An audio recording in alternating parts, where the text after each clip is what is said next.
The Apollo University, University of Leicester. 35 lakhs fees for 3-year BTech CSE UK.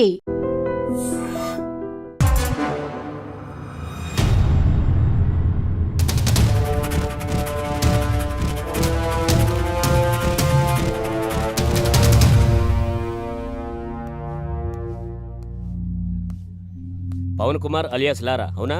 వెళ్ళి అక్కడ కూర్చో. నమస్తేనా. నమస్తే తమ్ముడు. దా తమ్ముడు, ఇది చాలా మామూలు. కొత్తగా వచ్చిన ప్రతి ఒక్కరూ ఇలానే పిలుస్తారు, వార్నింగ్ ఇస్తారు, మనం విని వెళ్ళిపోతాం. సైరన్ రమేష్ అవునా? అటెలు. నమస్తే సైరన్. సైరన్ అని సిటీలో పెద్ద రౌడీ షీటర్. ఈ సిటీలో ఎక్కడ ఏం జరిగినా సరే పంచాయతీకి మనోడి దగ్గర రావాల్సిందే, మనోడు సెటిల్ చేయాల్సిందే. అల్లా యేసు ఓం నమ శివాయ. వీరదాసు రాసుకో.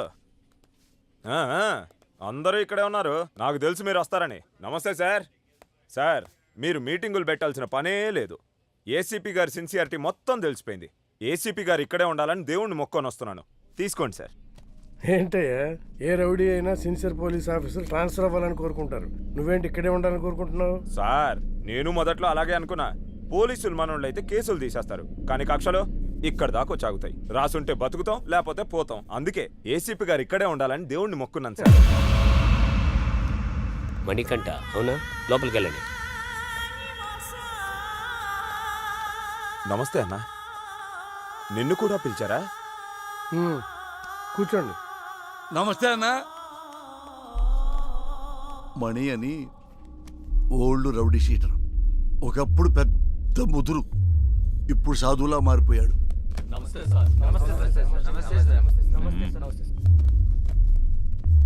అందరూ వచ్చారా? సార్, రాజు అని అతను రాలేదు సార్. రాజు వాళ్ళ ఎంపీతో మాట్లాడిస్తాడంట.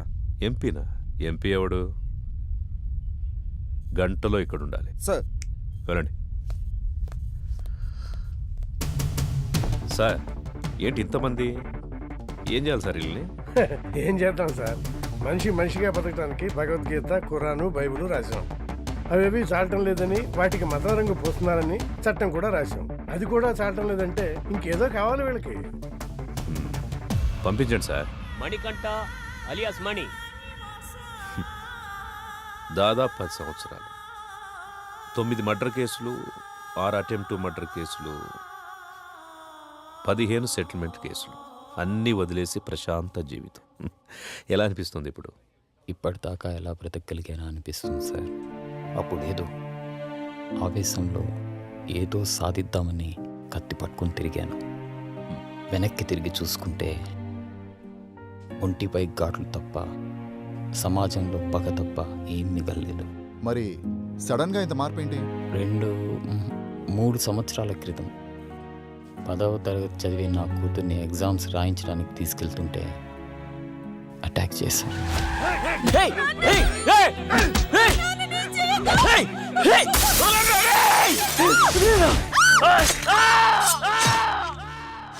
భయం వేసింది.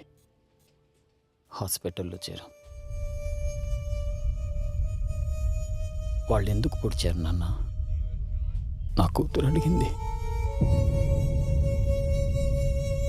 దానికి నా దగ్గర సమాధానం లేదు. మొత్తం 29 కేసులు, 25 కేసులు కొట్టేశారు. 2 మర్డర్ కేసులు, 2 అటెంప్ట్ మర్డర్ కేసులు ఇంకా పెండింగ్లో ఉన్నాయి. అన్ని కేసులు ఎలా సాల్వ్ చేసుకోగలిగారు? ఎమ్మెల్యే గారే దగ్గరుండి అందరినీ పిలిపించారు. కొంతమందికి నష్టపరిహారంగా డబ్బులు ఇచ్చాను. ప్రాణాలైతే ఇవ్వలేను. కొంతమంది కాళ్ళు పట్టుకోమన్నారు.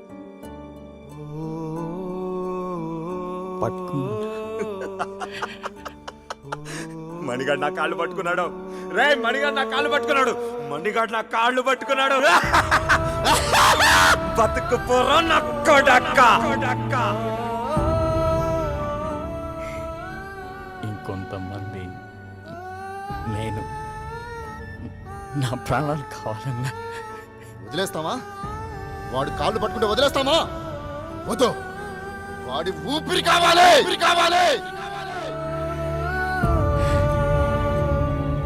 ప్రాణాల కోసం వాళ్ళు వాళ్ళ క్షమభిక్ష కోసం నేను ఎదురు చూస్తున్నాను సార్. జనాల్ని ఇంత భయపెట్టారు కదా, జనం ఎలా నమ్ముతారు ఇప్పుడు మిమ్మల్ని? ఒక మనిషే నమ్మలేని ఈ రోజుల్లో మాలాంటి రౌడీల్ని ఎవరు నమ్ముతారు, ఎందుకు నమ్ముతారు? ఎనీహౌ మీ ప్రయత్నం బాగుంది, కానీ మీ పేరు మాత్రం నా దగ్గర వినిపించకుండా చూసుకోండి. వెళ్ళండి. మంచిది.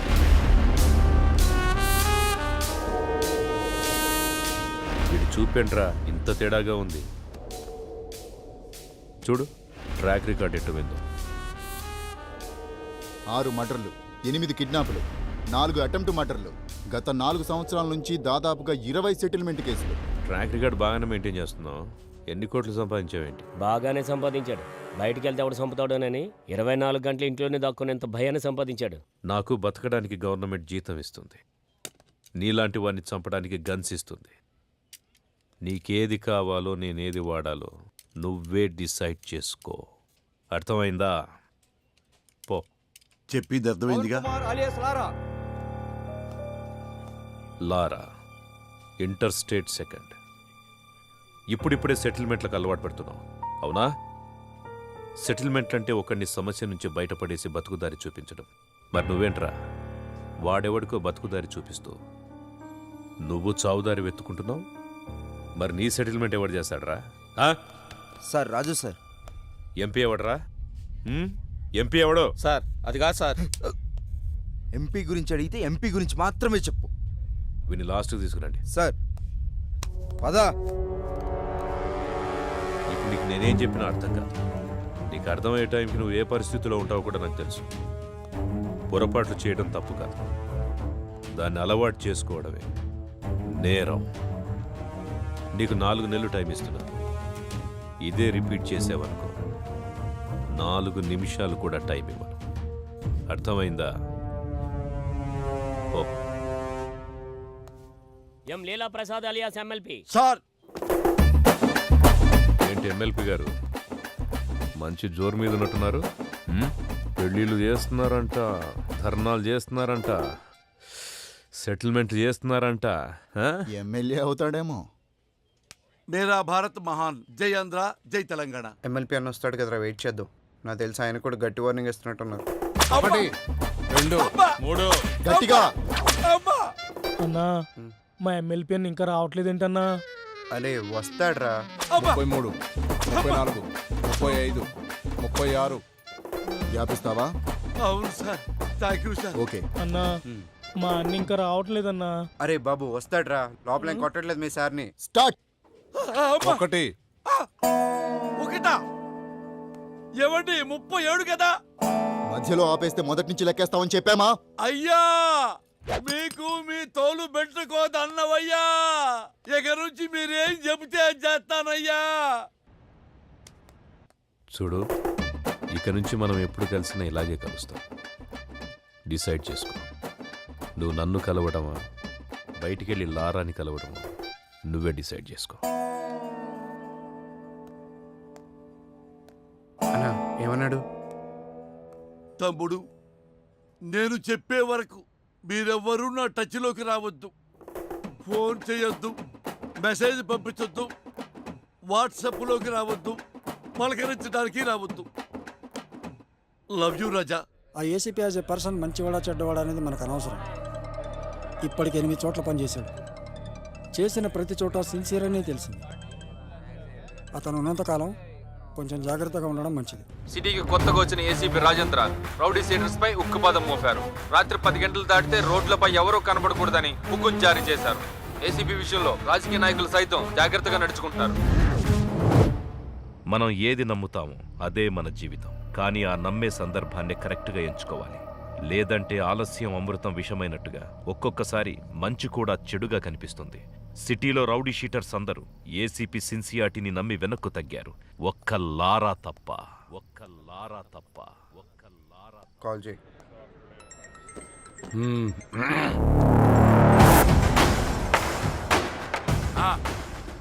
నా డబ్బులు అన్నా ఎంత చెప్పారు నీకు? పెడేపోన్. ఇవ్వనంటున్నాడు. మళ్ళీ చేయి. సరే కట్ చేశాడు.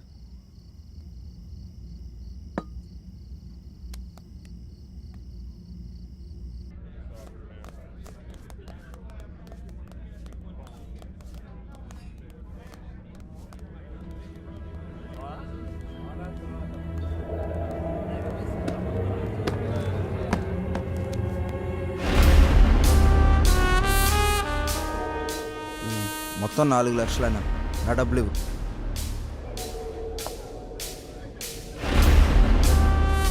ఇందాకేదో చెప్తున్నావు. అదే అన్న బాలి గురించి. అన్న అతని డబ్బులు అతనికి ఇచ్చాయి.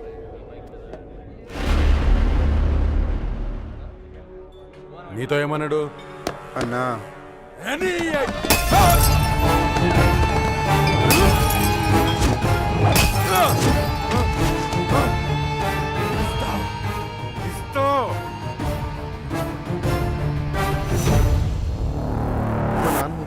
తేడా వస్తే మీ నాన్నకి బదులు నేను వేస్తాం సెల్లో.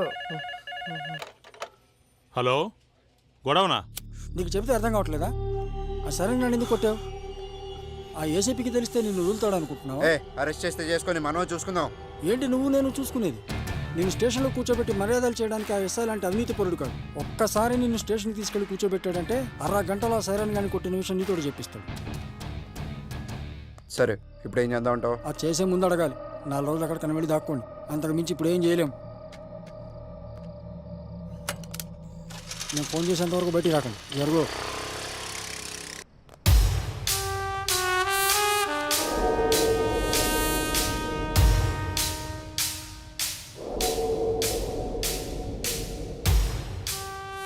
సార్, ఇతను ఎవరికో డబ్బులు ఇవ్వాల్సి ఉంటే అతను లారాని తీసుకుని వచ్చాడు. కొట్టిందెవరు?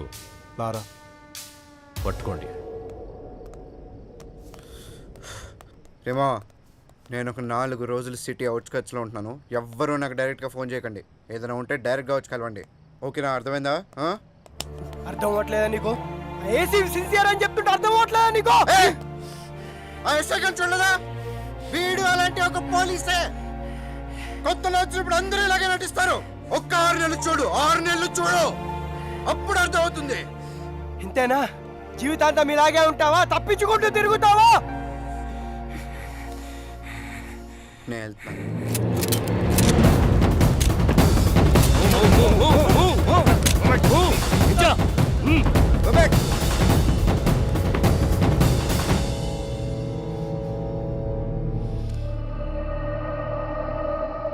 వాళ్ళని వదిలేయండి, నేను వస్తాను.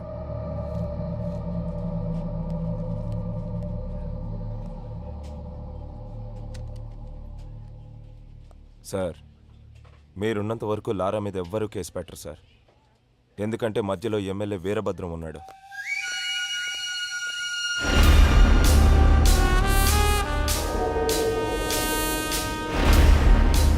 ఎలా ఉన్నావు? పోలీసులు ఉన్నప్పుడు రాకూడదు కదా, అందుకే కొంచెం లేట్ అయింది. ఎమ్మెల్యే సగం ఆస్తులు సైరన్ పేరు మీద ఉన్నాయి. సైరన్ ఆయనకు బినామీ సార్. ఇప్పుడు నీతో కేసు పెట్టిస్తే ఆ లారాగాడు నువ్వు డబ్బులు ఇవ్వాల్సిన చేత కేసు పెట్టిస్తాడు. మీరు కేసుని కేసులా చూస్తారు, సైరన్ అరెస్ట్ చేస్తారు. అదే జరిగితే నిన్ను పాలిటిక్స్లోకి తీసుకురావడం కష్టం అవుతుంది. ఆ ఏసీపీ గాడు ట్రాన్స్ఫర్ అయిన గంటలో ఆ లారాగాడి సంగతి తేలుతాం. వస్తాను సార్. టేక్ కేర్, నేను చూసుకుంటాను. అన్నా, మనం సైలెంట్గా ఉంటే వాడికి చేతకాని వాళ్ళ కనబడుతున్నాం. వాడిని వదిలేస్తే ఇలానే ఎగిరెగిరి పడుతూ ఉంటాడు. వాడికి గట్టిగా అటాక్ ఇస్తేనే మన జోలికి రాకుండా ఉంటాడన్నా. బాలరాజు, తెలివైన వాడిని నమ్మకంతో కొట్టాలి, తెగించిన వాడిని అదును చూసి కొట్టాలి. మనకి ఒక అవకాశం వస్తుంది. సార్, వీడిని డీల్ చేయడం ఇలా కాదు సార్. పంపించేయండి.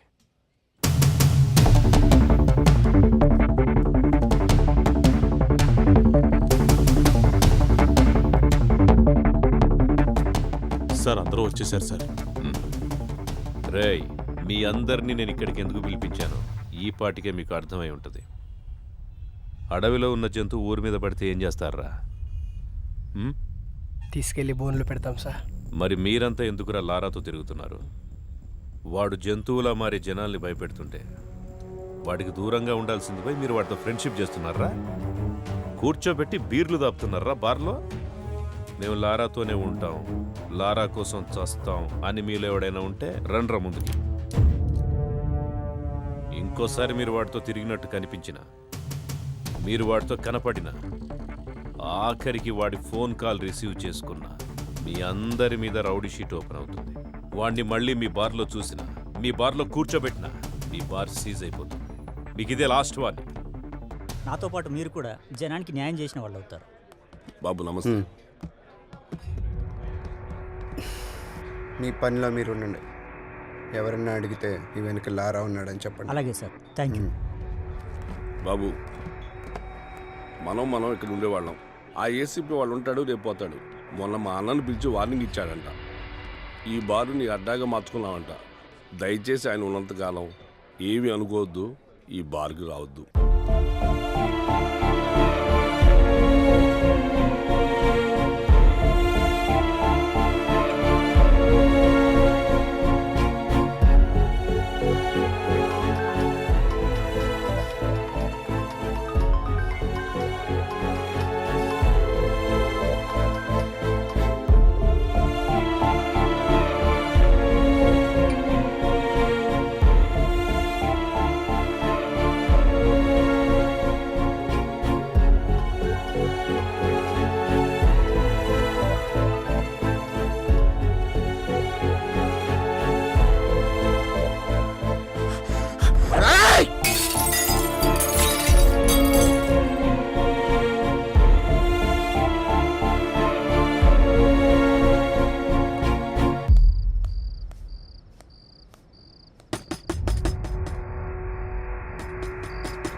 లారా, అది కాదురా, అది కాదురా. నాతోరా. అరే అరే అరే అరే లారా లారా, ఆగరా, నా మాట వినరా. ఆ ఏసీపీతో గొడవలు వద్దురా. ఆ ఏసీపీ గారు మిమ్మల్ని భయపెట్టాడు కదా, ఇప్పుడు నేను వాడిని భయపెడతా. చూపిస్తారా?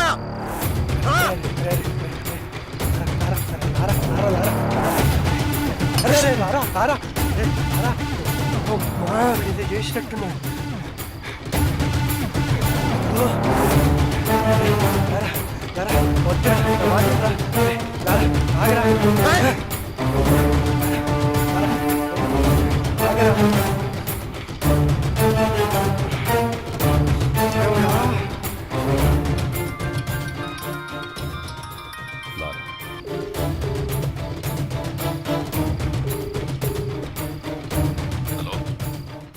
నాతో తిరగద్దన్న వాళ్ళని బెదిరించావు కదా, నీ టార్గెట్ నేనే కదా. అందుకే నీకోసం సెంటర్లో వెయిట్ చేస్తున్నా. వచ్చి నువ్వు నన్ను భయపెడతావో నేను నిన్ను భయపెడతానో చూసుకుందాం. తమ్ముటేరా. శివ సార్. బండిది.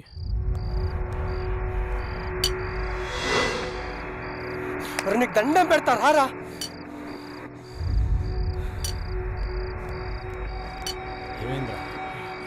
ఆ ఏసీపీకి ఫోన్ చేసి సెంటర్కి రమ్మని సవాల్ చేశాడు రా వీడు.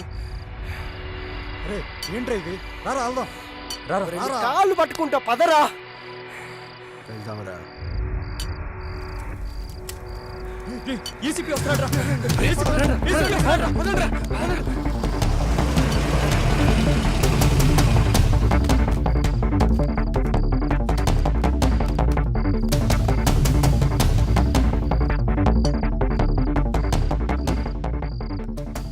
నువ్వేంట్రా మమ్మల్ని బెదిరించేది?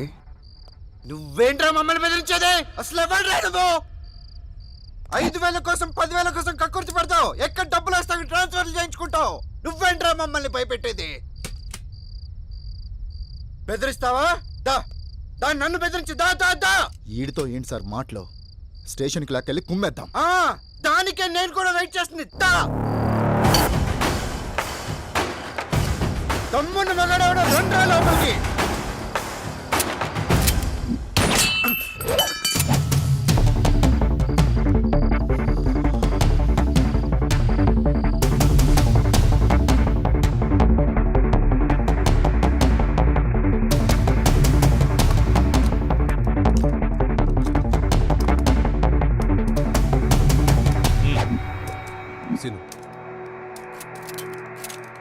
వెహికల్స్ రెడీగా ఉన్నాయా? Ready sir. చెక్ చేశారా? Sir okay sir. Okay sir. Lara వయసులో ఉన్నావు, బోలెడు భవిష్యత్తు ఉంది నీకు. వాళ్ళు ఎలాగైనా నేను ఇరికించి నీ చాప్టర్ క్లోజ్ చేయాలనుకుంటున్నారు. ఏదో ఒకటి చేసి తప్పించి పారిపో. పెద్దవాడిగా నేను నీకు ఇచ్చే సలహా ఇదే. వెళ్ళిపోయిపో. ఈ ఒక్కసారికి నాకు అవకాశం ఇవ్వండి, లేదంటే మనకు చాలా కష్టం అవుతుంది sir.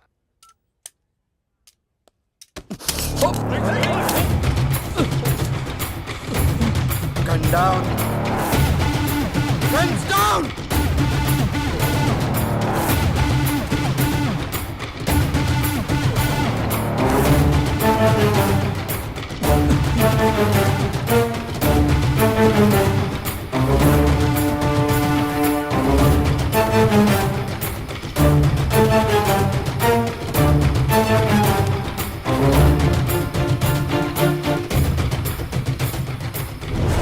Are you okay? Ramesh, are you Are you okay? Okay. Okay, sir.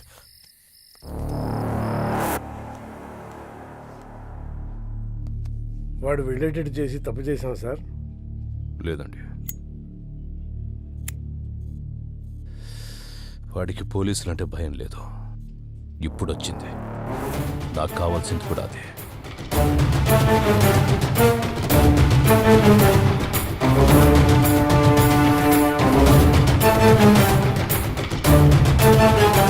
నిన్న రాత్రి ఏసీపీ రాజేంద్రతో గొడవపడిన లారా అలియాస్ పవన్ కుమార్ అనే వ్యక్తి ఎన్కౌంటర్ అయినట్టు అనుమానాలు వ్యక్తమవుతున్నాయి. అసలేం జరిగిందో వాళ్ళ ఫ్రెండ్స్ని అడిగి కనుక్కుందాం. మా కేసీపీ గారంటే గౌరవం ఉంది, ఆయన మీద నమ్మకం ఉంది. అయినా కూడా లారాని చూపించే వారికి ఇక్కడ నుంచి కదిలే ప్రసక్తే లేదు. కమిషనర్ గారు వస్తున్నారు, తప్పండి. సార్ లారాని ఎన్కౌంటర్ చేశారని అందరూ అంటున్నారు. అవునా? లారా డెడ్ బాడీ ఎక్కడ చూసావు నువ్వు? మీ సమాధానం కరెక్ట్గా లేదు సార్. ముందు నువ్వు క్వశ్చన్ కరెక్ట్గా వేయడం నేర్చుకో. మంచి క్వశ్చన్స్కి మంచి సమాధానాలు వస్తాయి. Good morning sir. Good morning. ఇదే అప్పటి నుంచి చూసావా, అప్పుడే అభిమానులు తయారయ్యారు. నేను చెప్పానా ఈ రౌడీస్తో ఎక్కువ రిస్క్ తీసుకోవద్దని?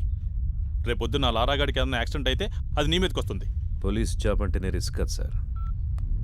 హలో లారా,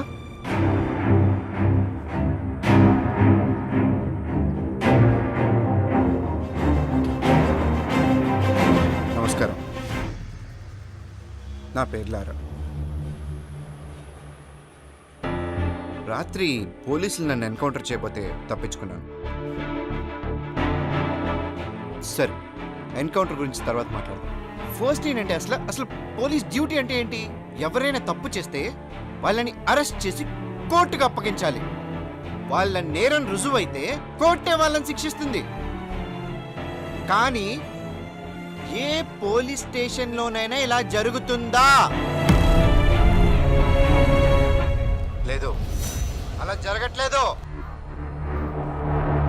అసలు అక్కడ ఏం జరుగుతుందో మీకు తెలుసా? నేను చెప్తాను. పోలీసులకి నిజానిజాలతో పనే లేదు. మన దగ్గర డబ్బుంటే పోలీసు మనకు అమ్ముడుకోవడానికి రెడీగా ఉంటాడు. మన దగ్గర పలుకుబడి ఉంటే మనకు నమస్కారం పెట్టడానికి ఎదురు చూస్తూ ఉంటాడు. అప్పుడు మనం చెప్పిందే రాస్తాడు. దాన్నే మనం ఎఫ్ఐఆర్ అంటాం. ఇక్కడ మనం బతకాలంటే డబ్బైనా ఉండాలి, పలుకుబడైనా ఉండాలి. ఈ రెండూ లేకపోతే ఎవడేమన్నా పడుండాలి, లేదా వాళ్ళ చేతిలో చావాలి. అంతే. అక్కడ మిస్ అయితే పోలీసులు ఎన్కౌంటర్ చేసేస్తారు. అదే నాకు జరిగింది. ఇది మన పోలీసులు, మన చట్టం. ఇలాంటి పోలీసులు, ఇలాంటి చట్టం మనకు అవసరమా?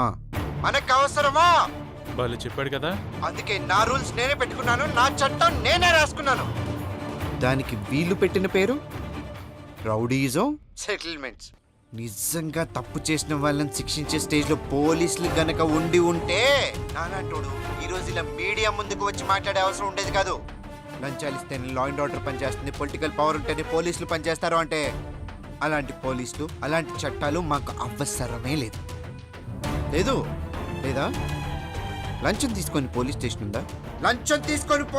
ఉందా? ఉంటే చెప్పండి, నేను అక్కడికి వెళ్ళి లొంగిపోతాను. నిజంగా లంచం తీసుకోకుండా పోలీస్ స్టేషన్ పనిచేసిన రోజు డ్యూటీగా చేసే పోలీస్ వచ్చిన రోజు నేను ఇవన్నీ ఆపేస్తాను. అప్పటిదాకా నేను ఇలాగే ఉంటా. ఎవడు అడ్డొస్తాడో నేను చూస్తాను. సార్ వాడిని మీరు తక్కువ అంచనా వేశారు. వాడు దొరికిన చోట వాడిని ఎన్కౌంటర్ చేస్తే సరిపోయేదిగా. సార్ ఇది ఇంతటితో ఆగదు. వాళ్ళని వదిలేస్తే ప్రతి ఒక్కడు సిటీలో ఇలాగే చెలరేగిపోతారు సార్. సార్, ఆ లారాగడ్ విషయంలో నేను రిస్క్ తీసుకుంటాను.